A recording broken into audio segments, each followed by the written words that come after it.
Hey guys, happy Tuesday. I want to apologize for not being able to join you guys last week, but we're here today and we're going to briefly go over Joshua chapters 13 through 15. I hope that you've had time today to focus on his word, to read it, and to contemplate what it says and what it teaches you as well. I'd like to briefly go over chapter 13. There's a few facts within that chapter that really intrigued me.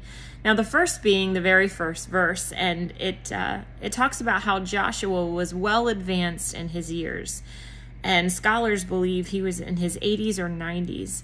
And so, at the beginning of the chapter, you see that God is calling him still to do more work for him, and he tells him, "You're not done yet. I'm not done with you yet. There's still more to do."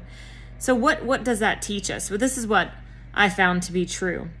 You can see that Joshua was very committed to the Lord. There was persistence in his walk with God and with following his will for his life.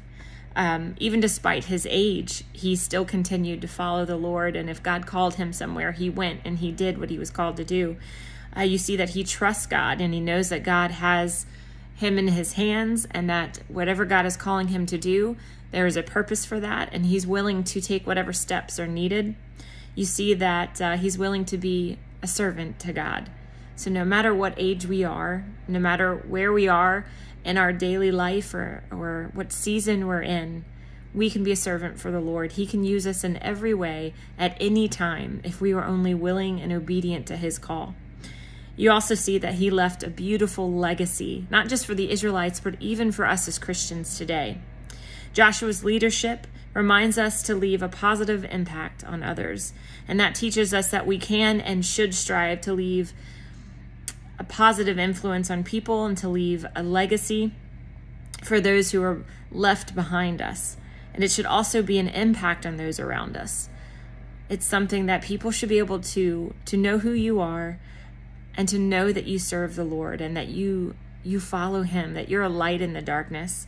So overall, Joshua's story challenges us to remain faithful, to be obedient to his calling, and commit ourselves to God's plan for our lives, regardless of our circumstances or our age. Also, in verse 13, it says this. It says, "But the Israelites did not conquer the Geshurites or the Mekathites." It says, "Jeshur and Maacah live among Israel to this very day." So why was that kind of put into the scripture verses? What is significant about that? Well, what's very significant is because the Israelites were not obedient and they did not listen to the Lord and drive out all of the Canaanites. They left these two groups of people.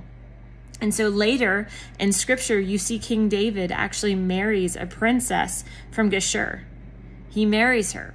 He has a child with her, and that child's name was Absalom. Now, what's important about him? If you know anything in the history of David and the history throughout Scripture, you know that that particular son rose up against David. In fact, he fled back to his mother's hometown, which is Geshur, and that's where he planned to overthrow David. So there's definitely some implications there. There's definitely some long-lasting effects. When we disobey God, it doesn't just affect us. It affects everyone around us, and it could affect the future. So when God has a calling in your life, when God is calling you to do something, to step out in faith in him, to serve him, whatever capacity it is, remember that he has you in his hands, that you can trust him. And if you obey, you are most likely going to save lives.